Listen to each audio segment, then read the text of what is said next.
அடையா பிராமணர் சமையல் சாப்பிட்டா அது அம்பரமிர்தம் மாதிரி இருக்கும்.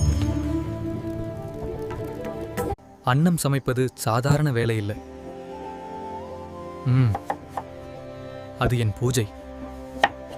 அரிசியே இல்லையடா, அன்னதானம் எப்படி? நம்பிக்கை இருக்கும் வரை வழி இருக்கும். உன் சமையல் திறமை இப்ப காட்டு. தேவன் பார்த்து கொண்டிருக்கிறார். பசித்தவனுக்கு உன்னிடம் உணவு இருக்கிறதா? சிறிதுதான், ஆனாலும் மனம் முழுவதும் தருகிறேன்.